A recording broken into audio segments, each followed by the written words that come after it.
And welcome back. Oh, it fixed itself. I did not exit the game, it just fixed itself. The little glitch. Oh, an ambush. You know how we deal with ambushes, right? 10.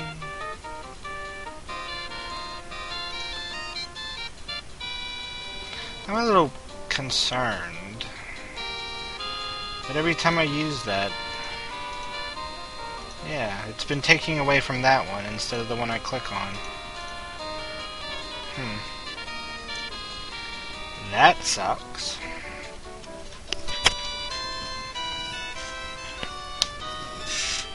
Oh.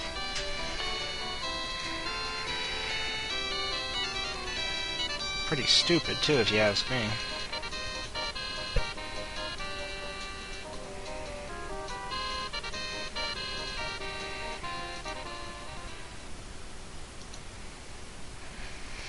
Alright.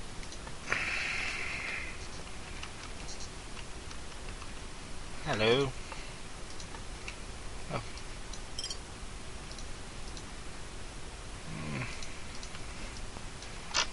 More of those, and more of that. Yay. Alright. James's knock was greeted with a giggle. The door was pulled open cautiously from inside by two women. They seemed very nervous and giggled frequently as they introduced themselves. I'm Ganna Halfgate, and this is my sister Andrea. The eldest began, stifling another laugh as she continued. I hope you haven't come to hear us play. Play? Inquired James. My sister and I used to play our violins for all the lonely soldiers passing through, but of late we haven't had many guests, and our instruments have gotten out of tune. Say, do you have a tuning fork? If you had a tuning fork, we would be ever so grateful. Seeing James's doubtful expression, she said, We don't have much money we could offer, but a soldier left behind some leather leggings we have no use for. Why was he taking off his leather leggings in a house full of women? He. Will you trade us a tuning fork for some leather leggings? Yes. James agreed to the trade. I hope you gave him the one with one use left, James, you idiot. He pulled a silver-colored tuning fork from his pack, it better be the one with one use left, and offered it to the sisters, who tittered excitedly. Together they retreated into a different part of the small house and returned a few minutes later with a leather pair of leggings. The trade completed, James thanked them for their hospitality and left. Alright.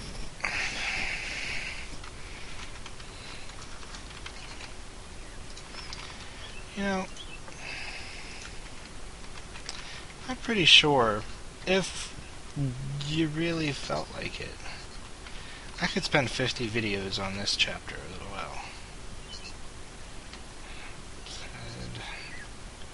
There's a stump.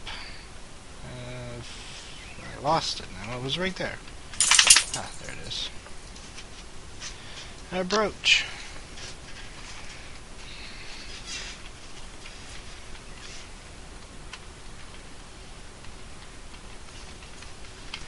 Oh, a tent. The stench of death hung heavy about the small tent. James pulled back the entrance flap, his breath held tightly in his chest. The decomposing body of a man lay slumped on the dirt floor, amidst a variety of wood and metal tools. Looks like a miner, James said quickly, trying not to breathe in through his nose. Let's see if there's anything here we could use. Gold. We don't want that. We'll take that. Why not? We have room right now. Let's continue on. Should be a town. There it is.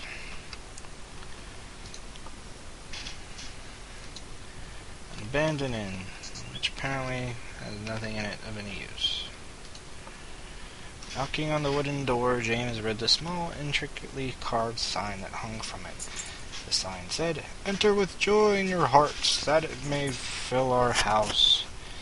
A young woman answered his knock, and behind her James could see several small children. Also visible was a man seated at a small table, scratching carefully on a piece of yellowed parchment with a quill pen. He glanced up as they entered. "Yes?" After the necessary introductions, the man told them that he was a scribe, as if they couldn't figure it out, and that he was working on an important document for Baron Gabot at North Warden.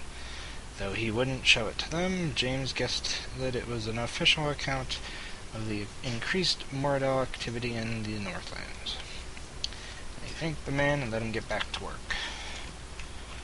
Now,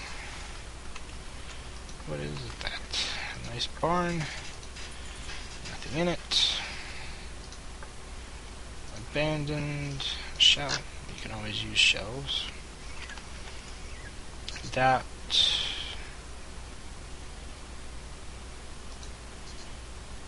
I thought that was the. Maybe it was. I don't know. I might have changed it. That looks like the inn where we can bard. Get some money. Money. Okay, barmaid. We can talk to this guy. The gambler shook his head. We don't need to gamble anyways. We don't need any food, I don't think. We don't need to rest. James knocked on the door. It seemed a bit larger than normal, and when the owner of the house answered, he could see why. The man stood as tall as Gorath, a revelation that man and Moradel both seemed to find unsettling. "My name is Murphy. How can I help you, gentlemen?" Staring up at the man, James replied with another question. "What can you tell us about Wolfram?" Shrugging his massive shoulders, Murphy looked off towards the other buildings in town. "Well, the Wolf's Teeth is just down the road if you're looking for some food and drink. They've got weapons at the Arms of Dala, and there used to be an inn, but it closed down. We use it for hangings now. That's my job." James swallowed a bit harder than he intended, then thanked the man for information and left. Nothing of any use. Now, that was Murphy, and it's getting dark. So we'll go here. Abandoned, another shell. Exit.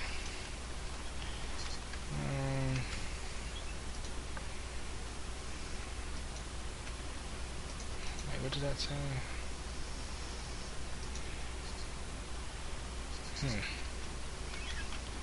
Is it... Let's go a little later in the day. Later in the day? At night? Ah!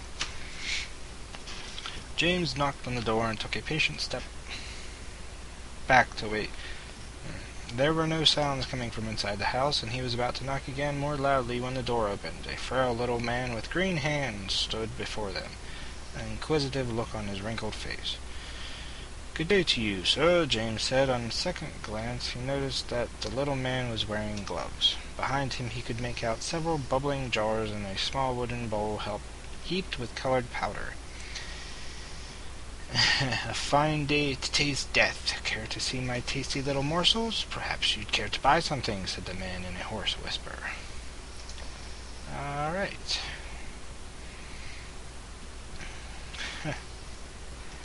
So he's a poisoner person.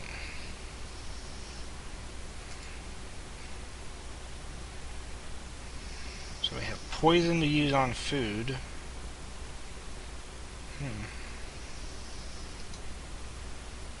I did not know you could poison food in this game. Maybe there is a use for poison food in the game. Alright, back to day. Let's skip that house for now and go over here.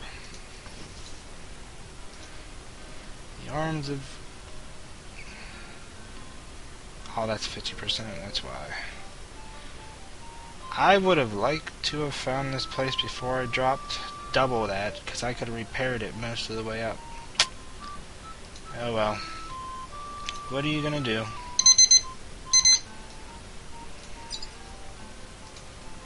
Here are these shells. That armor. And that brooch. Let's repair everyone's armor while I'm sitting here. Alright. And I'm gonna save, and when we come back, we'll talk to... Yeah, we know. Talk to the person in that house.